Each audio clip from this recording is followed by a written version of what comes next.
Number 4 on the list is going to come from the Bad Blood 2004 pay-per-view. One of my favorite rivalries of all time in WWE was always Shawn Michaels versus Triple H.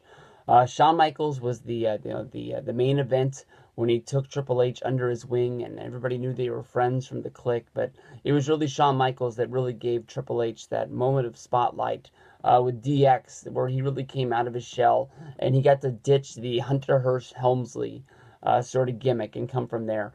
When Shawn Michaels lost to Stone Cold Steve Austin at WrestleMania 14, it was Triple H that took over DX the next night on Monday Night Raw when he brought in his buddies, Triple H and the New Age Outlaws, and sort of took off D-Generation X in a new role. I mean, no longer were they the main event. They sort of were the guys that were in the mid card, but definitely had a whole bunch of eyes on them with the Attitude Era.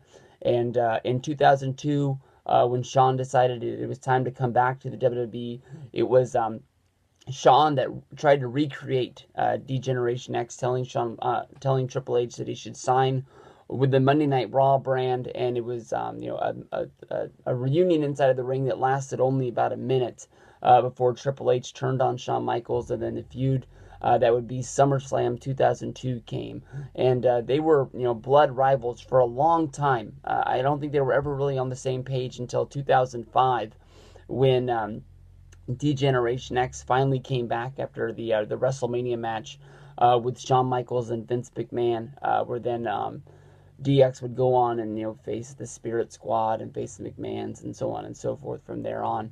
But these guys, Shawn Michaels and Triple H, anytime they stepped in the ring, they had a real barn burner, I guess you can say, as Jim Ross would say. These guys just went all at it, knowing that they were two of the best, and they wanted to show everybody that they had it. And at Bad Blood 2004, these guys had a Hell in the Cell match. Bad Blood was sort of the same thing with 2003 and 2004.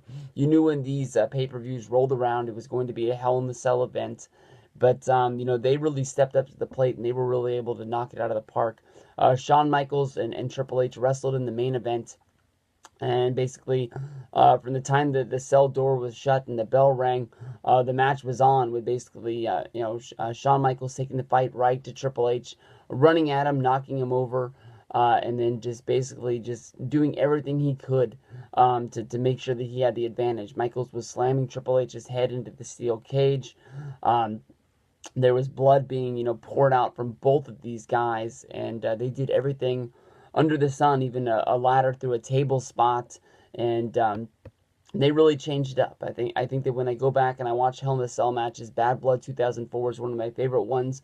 Not only for it being a Hell in the Cell match, just because that every time you knew Shawn Michaels and Triple H got into the ring, it was going to be a damn good one. But with number 4, it's going to be Shawn Michaels and Triple H, Bad Blood 2004, Hell in the Cell.